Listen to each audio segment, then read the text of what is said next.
Bonjour, donc Pierre Janin de l'agence Fabrique. Donc je vais vous présenter le projet. Avant ça, peut-être juste aussi l'équipe et les entreprises. Donc là c'est le tableau un petit peu qui récapitule l'ensemble des intervenants qu'il y a eu sur le chantier. Donc la mairie de Saint-Symphorien-de-Lez qui était la commune qui était le maître d'ouvrage. Ensuite, toute l'équipe d'ingénierie qui est composée de bureaux d'études, dont nous qui sont à la fois locaux, donc on est implanté à Fourneau sur la commune d'à côté et à Lyon, et sinon aussi un certain nombre de bureaux d'études de la Loire, dont certains aussi très locaux, comme par exemple le BET Structure qui est lui-même implanté à Saint-Symphorien-de-Lez et à Saint-Étienne, et le BET Thermique qui est sur la commune de Cublise. Donc c'est vrai que c'était intéressant en fait d'avoir tous de voir ça aussi, c'est qu'au niveau déjà de l'ingénierie territoriale, on pourrait dire, enfin de l'ingénierie, c'est qu'on a fait appel à des bureaux d'études qui sont relativement locaux. Au niveau des entreprises, donc on voit qu'un chantier quand même comme celui-ci, donc voilà, qui est de l'ordre de 1 million d'euros hors taxe de construction, on a une répartition en 11 lots avec des entreprises donc bien spécialisées chacune dans leur corps de métier. Avec donc pour la première partie, tout ce qui regarde le clos couvert, gros œuvres, terrassement, voirie, l'entreprise Pontillet CRL, qui est une entreprise locale, de Villeray et de Saint-Symphorien-de-Lez, l'entreprise Carbon Lambert en charge de la maçonnerie, l'entreprise Charpente Ossature Bois, donc qui, elle, finalement, était l'entreprise la moins locale, qui est l'entreprise Hugonard Philippe, mais même si c'est une entreprise qui est du Nord-Isère, même s'il y avait un éloignement du chantier, elle a donné entière satisfaction au moment de la réalisation du projet. L'entreprise d'étanchéité qui est de Saint-Étienne, l'entreprise Putanier de Roanne, l'entreprise Gardette qui fera aussi une présentation à la suite donc de mon intervention en charge des menuiseries bois, du mur acoustique, de la cloison mobile, de l'ensemble des finitions et du mobilier intérieur. Carrelage, plâtrerie, plafond suspendu, donc Archimbaud et Fredo Patrick des entreprises locales toujours. Et enfin, la partie technique, chauffage, ventilation, plomberie, avec l'entreprise Paluet et l'entreprise Tévélec de courants forts, pour les courants forts et faibles. Donc toujours une entreprise locale. C'est peut-être un petit peu fastidieux, mais on trouve que c'est toujours important quand même de rappeler tous les acteurs qui ont contribué quand même au projet, pour bien faire sentir aussi qu'un projet comme celui-ci, c'est pas seulement le maître d'ouvrage, c'est pas seulement l'architecte qui le fait, mais c'est toujours un travail d'équipe et un travail collectif. Et qu'il y a vraiment, enfin c'est un nombre de personnes, même si ici c'est un projet de taille relativement modeste, on pourrait dire, c'est quand même beaucoup de personnes, des emplois aussi qui sont créés et qui sont liés à la construction d'un tel projet. Et c'est aussi ce qui nous motive, nous, toujours, dans l'idée de faire intervenir et de construire le plus possible en bois, et en faisant en sorte aussi que ce soit du bois local. Donc là, c'est le cas ici, c'est-à-dire qu'on est avec du lamellé collé qui vient de l'entreprise Cosilva, dont on maîtrise la provenance. L'ensemble des pièces en bois massif sont aussi de provenance locale. Et que ce soit pour les matériaux et pour la main-d'œuvre, le rapport proximité entreprise de chantier à l'échelon au moins régional est vraiment important et essentiel. Les points aussi qui sont importants de voir, donc il s'agit des visites de l'éco-construction. Ce projet, on l'a vraiment pensé et amorcé dès le début, donc nous en tant que maîtrise d'œuvre architecte, mais surtout avec les demandes de la mairie initiale, dans une pensée de développement durable. Donc déjà, il faut savoir que la demande de la mairie était simple, c'est qu'effectivement, la volonté, c'était de construire le projet à cet emplacement ici, qui en fait était une ancienne route, du coup. Donc l'idée pour la commune, c'était à la fois de mutualiser avec un équipement existant, qui est la salle de sport, qui est juste derrière nous, en mutualisant donc les espaces de stationnement et les sanitaires aussi. Donc on verra tout à l'heure, il y a des sanitaires divisibles qui permettent d'être utilisés soit d'un côté, soit de l'autre. Et surtout en se disant que cette nouvelle construction, cette extension, n'allait pas empiéter sur de nouvelles terres perméables ou même agricoles. Donc on a vraiment une insertion dans le bourg, on va dire, sans avoir une extension de salle qui n'est pas venue quelque part. On est venu densifier au final sur l'infrastructure urbaine qui était existante. Ensuite, du point de vue de la construction et des modes constructifs retenus, ce qu'il faut bien voir, c'est donc que c'est un projet aussi qui a été fait par concours. du coup. Donc il y avait 3 projets d'architectes qui avaient été proposés. Donc celui-ci, notre projet a été sélectionné à l'issue de du temps du concours. Et ce qui avait déjà été mis en avant dès le début et qui a été bien poursuivi tout le long du chantier, c'est donc les questions liées vraiment, enfin, d'intégration dans une démarche concrète de développement durable, qui repose ici donc sur plusieurs points. Donc la mise en place d'une couverture végétalisée, donc qu'on a au-dessus de la toiture, que vous avez pu voir aussi en arrivant, qui permet à la fois une bonne intégration paysagère, d'améliorer l'inertie thermique du bâtiment, donc notamment pour le confort d'été, et aussi de limiter de maximiser les surfaces perméables. Il faut savoir que par exemple, la mise en place de la couverture végétalisée permet d'être comprise dans les surfaces de rétention d'eau en cas d'eau pluviale, et donc d'éviter d'avoir à construire des bassins de rétention à l'extérieur qui soient trop prédominants. Donc il y a un intérêt écologique, un intérêt thermique aussi, mais un intérêt aussi du point de vue de la consommation d'espace sur les aires extérieures. La maximisation du bois, donc pour la construction et aussi pour les aménagements intérieurs, donc toute la charpente, les murs acoustiques et aussi l'ensemble du mobilier qui a été principalement construit en bois. C'était pas une demande initiale de maîtrise d'ouvrage, c'est un des points qu'on avait apporté et qui a été tenu et bien apprécié et accepté aussi par la maîtrise d'ouvrage au moment du concours, sachant qu'un des intérêts aussi, et on le voit là, c'était d'apporter un volume qui soit pas plan et où en tout cas la structure joue un rôle premier et qui crée aussi une ambiance relativement chaleureuse.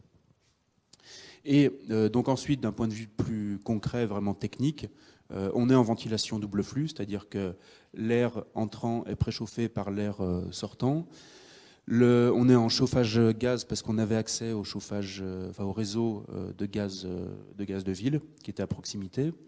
Et ensuite, on a une enveloppe thermique qui est extrêmement performante. Donc on disait, il y a la couverture végétalisée. Au-dessus des panneaux de contreplaqué qu'on a ici, on a une forte épaisseur d'isolant. Et les murs en ossature bois qu'on a donc sur tout le pourtour de la salle permettent aussi de maximiser le plus possible l'épaisseur d'isolant.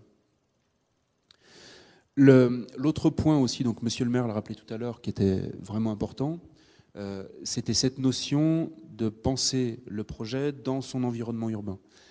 Donc là, c'est pas le projet à proprement parler qu'il fait, mais en tout cas, c'est son implantation. Mais on va dire dans la position, dans l'organisation architecturale du projet, ce qu'on a essayé de mettre en avant, c'est de voir comment justement il pouvait y avoir une sorte de résonance ou d'orientation et de structuration qui soit donnée par la salle des fêtes pour permettre de s'intégrer dans un nouveau tissu de cheminement. Donc comme on le voit, là, il y a deux flèches. La flèche haute qui, quelque part, était l'ancien moyen de liaison unique entre le centre-bourg et le site de la salle ERA qui est ici, avec donc le gymnase, la salle des sports et la salle des fêtes. Donc on passait forcément par la nationale avec une certaine dangerosité quand même. Et la volonté, donc c'est pour ça qu'on a ouvert aussi vraiment le bâtiment de ce côté-ci, avec une vue sur le paysage qui est marquée, une ouverture sur les espaces complètement attenants, espaces verts extérieurs, qui a permis aussi d'intégrer pleinement un nouveau mode de cheminement qui donc remonte en direction du village et qui permet de rejoindre vraiment en mode doux l'ensemble du centre-bourg, des commerces et des espaces de services, ainsi que tout un secteur de potager en fait qui est en contrebas du village. Et il y a aussi le tunnel, oui, qui est de ce côté-ci, parce qu'il faut aussi, il faut aussi savoir, donc c'est ce qu'on verra ensuite avec la vue sur le viaduc, qu'on est non seulement sur une ancienne route, mais qui avant était une ancienne voie ferrée. Donc avec un tunnel qui passe juste sous la nationale. Et c'est vrai que la salle, comme elle est configurée, permet de quelque part de relier ou d'accompagner les cheminements, à la fois les cheminements qui rejoignent les espaces les lotissements nouveaux qui sont côté nord au centre-bourg, et ensuite d'orienter vers ce côté-là où on a le tunnel qui permet aussi de rejoindre les zones d'activité avec l'Intermarché notamment.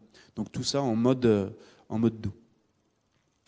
Au niveau des aménagements extérieurs, donc là c'est juste pour montrer donc justement ce cheminement qui descend, les espaces extérieurs, et ce qu'on commence à deviner, c'est en tout cas la façon qu'on a eu d'organiser en fait le projet, avec donc la salle de sport existante qui était un rectangle parfait, et la volonté était finalement de venir créer un bâtiment qui s'enroule autour de cette salle existante, donc en présentant une face plus urbaine, on pourrait dire, du côté de la Nationale, un angle brisé en fait qui venait respecter aussi les arbres existants qui étaient ici et qui permettait enfin d'ouvrir complètement donc tout ce bandeau vitré en direction de l'espace du viaduc et du vallon agricole qu'on a en contrebas.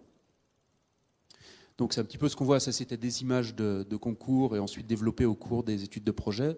Donc on voit bien ce côté et cette volonté aussi de faire un bâtiment quelque part un peu multifacette, avec vraiment une face qui est son identité, qui s'ouvre du côté de la Nationale, une autre qui vient longer et s'articuler avec les arbres et qui regarde aussi du côté village, et une dernière façade qui, elle, exprime uniquement l'ouverture et qui s'ouvre vraiment du côté du paysage et du panorama qui lui est beaucoup plus large. Donc on voit bien, c'est une idée très simple. Au final, on a le bâtiment de la salle des sports, donc ici on a juste représenté la structure qui est très simple et très une typologie relativement banale, entre guillemets, et on a le bâtiment, donc la nouvelle salle des fêtes, qui vient vraiment composer avec la salle existante, qui vient s'enrouler et qui s'oriente aussi de façon à privilégier les vues depuis l'espace intérieur. Donc c'est ce qu'on voit ici aussi au niveau du plan. Donc sur la partie haute, on a l'ensemble des espaces d'accueil, donc avec à droite, gauche quand on rentre, et à gauche l'espace d'accueil dédié à la salle des sports, qui auparavant, qui existait mais qui était sur un volume beaucoup plus faible. Donc c'est une partie qu'on a démolie puis reconstruite. À droite, donc séparée par une cloison mobile, on le verra tout à l'heure, on a donc l'accueil dédié pour la salle des fêtes. La cloison mobile permet de pouvoir associer ces espaces, de les créer de manière unitaire. Et ensuite, on a la rampe donc, qui est ici, que vous avez pu prendre, qui permet de descendre et d'accéder ici au niveau de la salle des fêtes, de la salle principale.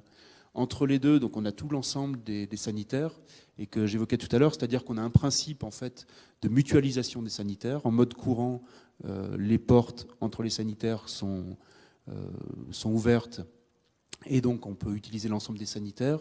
Les fermer d'un côté comme de l'autre, c'est-à-dire que soit ils sont utilisés par la salle des sports, soit ils sont utilisés par la salle des fêtes.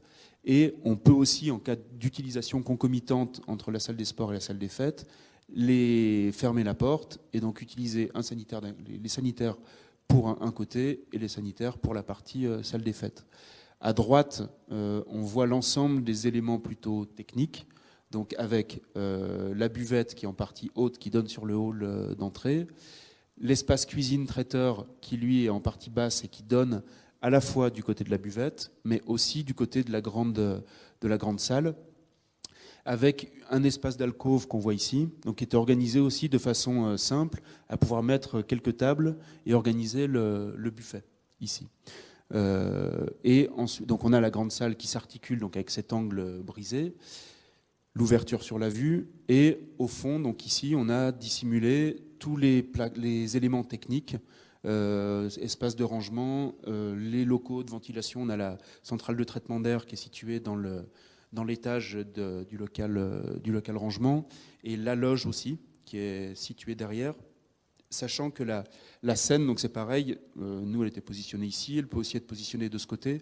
Il y avait vraiment une envie en fait d'avoir une salle qui soit vraiment polyvalente, avec à la fois des usages possibles pour des représentations théâtrales, pour des repas.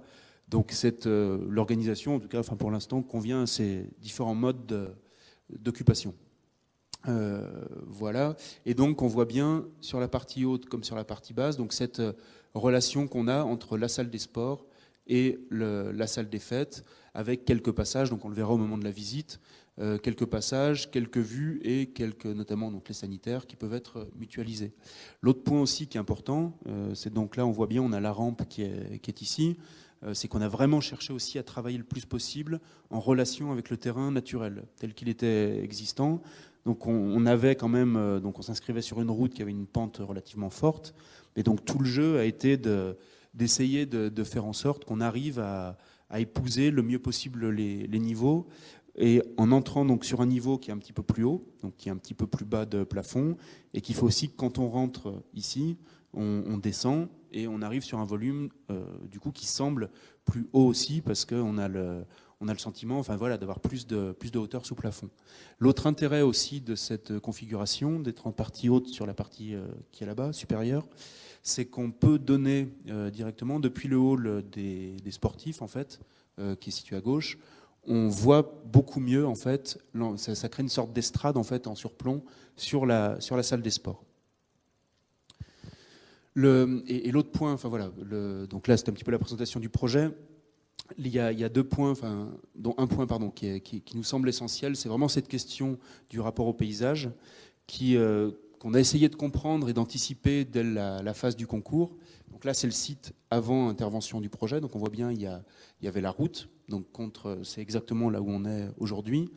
Beaucoup d'arbres et de plantations en fait qui faisaient quand on arrivait sur le site, en fait, on se rendait pas compte qu'on était face à une vue et un panorama qui était assez impressionnant finalement, et que c'est vraiment au moment du concours, on est allé voir un petit peu les alentours, avec le pré aussi qui est en dessous, et même nous, hein, enfin, je veux dire, on est d'ici, enfin des alentours, on n'avait jamais pris conscience avant vraiment de travailler sur ce site qu'il y avait un véritable potentiel un potentiel dont il fallait se saisir pour alimenter un petit peu le projet. Et donc on avait voilà, beaucoup de plantations, un local bouliste qui a été démoli et donc il va falloir reconstruire.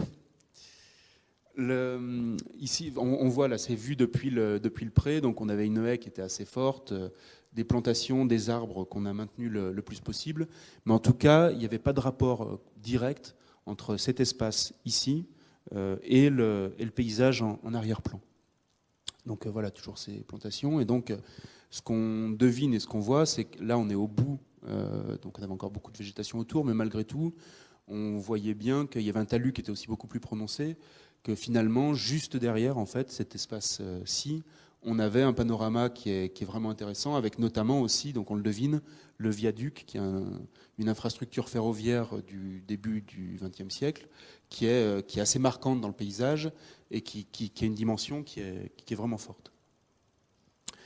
Donc tout le travail justement a été celui-ci, ça a été de gratter sur les bords, donc en maintenant les arbres existants, de défricher quelque part, d'adoucir aussi les talus, parce qu'il y avait des talus avec des pentes vraiment fortes, pour créer plus de connexions et de rapports. Donc là c'est la vue sous la casquette, de rapports donc à la fois avec le paysage très proche, donc ici en direction du village, avec le pré aussi qui est juste au-dessus, mais aussi, donc là on le devine par transparence en arrière-plan, et depuis l'intérieur, avec le paysage lointain. Donc ça c'était vraiment une des volontés du projet, de se dire qu'on était finalement on venait raconter le passage entre un espace plus urbain et la campagne qui est juste en arrière-plan, avec cette vue qu'on voit ici, donc sur le viaduc. Et là aussi, c'est la vue depuis le hall d'entrée. Se dire aussi que ce hall d'entrée, il y a la buvette, c'est là où il y a beaucoup de monde qui vient de manière régulière, il y a la salle des sports, et avec juste une ouverture qui cadre et qui pointe très bien l'église du village et l'ensemble du centre-bourg. Donc avec quelques vues ciblées qui permettent vraiment de créer une relation de proximité entre ce site, qui est un petit peu à la périphérie, à la marge du village, quelque part on pourrait dire, et le centre-bourg qui est juste au-dessus. Et là, toujours, donc ça, c'était une des vues, c'est une vue, du coup, qui montrait le site avant tel qu'il existait. Donc, à droite, la Nationale 7. On avait nos 2 volumes construits, donc, dont celui de gauche, donc on a démoli pour le reconstruire, et la salle des sports qui est en arrière, et donc la route qui descend sur la partie basse. Et donc là, la version avec le projet construit, donc la couverture végétalisée qu'on voit de façon rasante, cette façade qui est plus urbaine, et en arrière-plan, on devine justement déjà le viaduc et l'ouverture au paysage. Donc là, le côté, enfin voilà, c'est le cheminement aussi qui permet d'accéder et de rejoindre ensuite le village. Mais c'est ce qu'on disait aussi, ce que je disais tout à l'heure, c'est ce côté où finalement on a une façade qui est beaucoup plus minérale, qui s'ouvre côté National 7, celle-ci qui est plus filante, qui vient quelque part jouer et jongler un petit peu et se glisser avec les arbres existants qui ont été maintenus. Donc toujours ce rapport avec les arbres. Et voilà, et qui s'ouvre du coup côté paysage. Point de vue des modes constructifs, donc là c'est M. le maire aussi qui l'évoquait tout à l'heure, la question des fondations, donc qui est un point important, c'est-à-dire que même là, si on est en construction en ossature et charpente bois, qui finalement est une construction assez relativement légère, on est sur un bâtiment qui a des dimensions importantes et donc qui devait être traité de manière à être enfin respecter les règles parasismiques, donc avec un ensemble de fondations, un sol qui n'était pas bon du tout, parce qu'on était sur un sol de remblai, donc il a fallu descendre des puits tous les 1,50 m à peu près à 4-5 mètres de profondeur à peu près, donc c'est pas neutre, et des puits, enfin on le voit bien, hein, c'est des gros plots de béton qui sont descendus au bon sol, et qui fait déjà, enfin c'est récurrent sur de plus en plus de projets, mais qu'on atteint le niveau des fondations, on a déjà dépensé presque un tiers du budget alloué au projet. Donc c'est pas neutre aussi, c'est important de le rappeler. Et donc ensuite, au niveau de, enfin voilà, une fois ces ouvrages de maçonnerie faits, au niveau donc de la construction bois, donc on a essayé de montrer, avant de présenter plus l'aspect technique, les éléments donc, qui ont été utiles à la construction. Donc à la fois pour la structure principale, donc du bois lamellé collé, on est sur des portées de 17 mètres ici, donc avec du bois local. Les pannes qui sont au-dessus, et ensuite les panneaux contreplaqués qui assurent une partie du contreventement, qui eux sont en pin. Et autre point qui est important, c'est qu'ils sont traités M1 aussi pour être laissés visibles du point de vue de la sécurité. Et au total, alors c'est coupé, mais on a un volume de 76 mètres cubes qui a été mis en place pour l'ensemble de la construction, qui représente quand même un volume relativement important. Et ensuite, donc on le verra, on a l'ensemble des bardages qui ont été réalisés donc sur les façades principales, enfin côté village, et qui elles sont réalisées donc avec du Douglas de chez Pifto. Donc en fait, on a une lame qui est rainurée, qui fait un effet de bardage relativement rapproché et relativement fin, et qui a été pré-grisée sur place. Aussi, c'était une des volontés quand même de la commune, et une crainte récurrente, même nous qu'on a en tant qu'architecte, sur l'effet de vieillissement du bois qui est toujours redouté.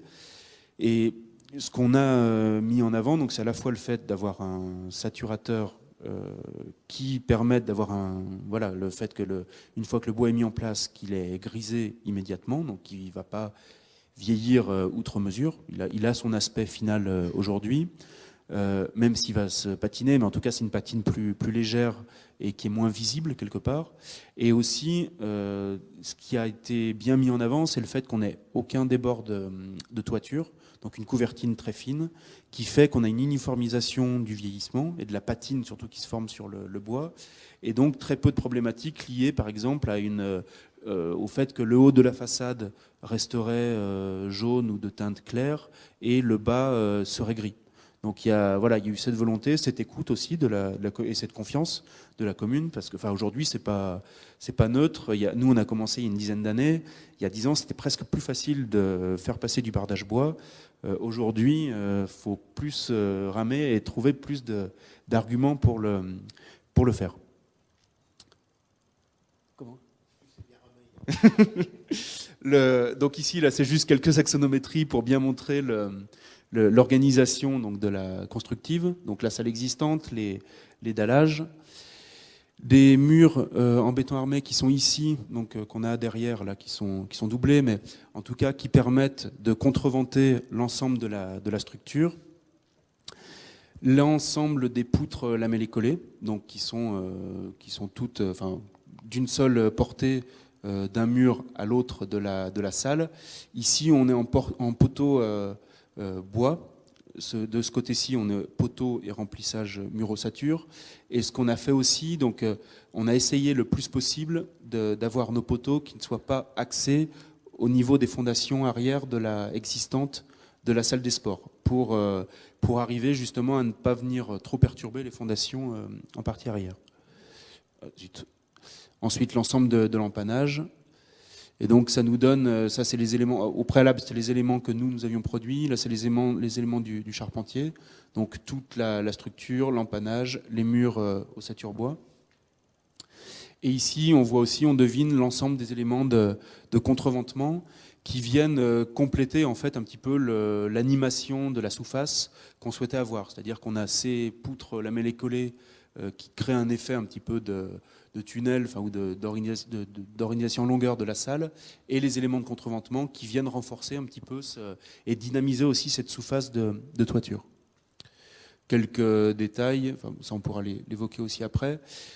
Ici on a montré aussi quelques coupes pour bien montrer que c'est un projet qui a été complexe quand même à mettre en œuvre, où on est vraiment au chausse-pied entre la couverture existante du gymnase et la couverture végétalisée, où on doit avoir une certaine garde et une pente de 3% pour venir s'ouvrir de ce côté-ci du village. Mais on est vraiment c'est au centimètre, quoi. Du coup, pour que ça passe, et qu'on ait quand même une hauteur sous plafond qui soit confortable. Donc voilà, les photos, bon, ça c'est l'intérieur qui seront aussi complétés au moment de la visite. Un point important aussi, donc il y a la Madrid Gardette, je pense qu'on parlera, c'est le fait d'avoir mis un mur bois acoustique. Puis bon, on l'a vu visiblement, enfin, n'a pas suffi non plus, mais en tout cas qui permet quand même d'avoir un intérieur de salle qui soit aussi relativement chaleureux. Donc on le voit ici.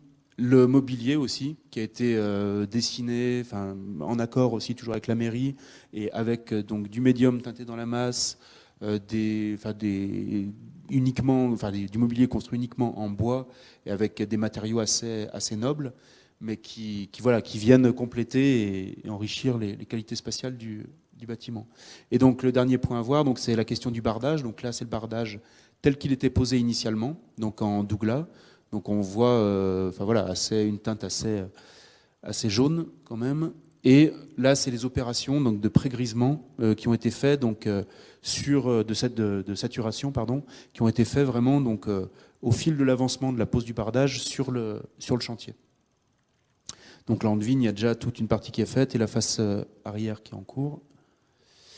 Et ensuite aussi, donc on le verra au moment de la visite, mais c'est tous ces ensembles de détails à gérer qui sont importants et qui font qu'on assure aussi le bon vieillissement du bois, avec donc très peu de ressauts entre les parties en bardage zinc, qui lui aussi est pré-patiné. On est au même nu, c'est-à-dire que quand la pluie va tomber sur le zinc, il n'y a pas d'effet d'éclaboussure qui viendrait perturber l'embase du bois. Les coffres aussi des BSO qui sont intégrés dans l'épaisseur des montants, qui fait qu'on n'a pas de lambrequin ou d'autres éléments, qu'on est vraiment sur des éléments rapportés qui sont propres et qui ne viennent pas nuire à l'uniformité et à la sobriété de la façade. Donc voilà, là, les brise-soleil orientables baissés. Et cette vue donc depuis le haut, donc sur la couverture végétalisée, qui a pour spécificité, donc là c'est ce qu'on montrait tout à l'heure en coupe, le détail, enfin, on voit bien on a très peu de marge entre la construction existante et l'extension. Et on devine une des particularités aussi de la couverture végétalisée, c'est donc que la mairie nous avait dit on veut bien une couverture végétalisée, mais il faut que ce soit propre et toujours entretenu. Donc il a été mis en place un système d'arrosage hydraulique qui est permanent et en plus qui est pris dans le puits qui est situé sous la salle des fêtes. Donc, oui, le puits, c'était le puits de la locomotive avant quand... Ouais.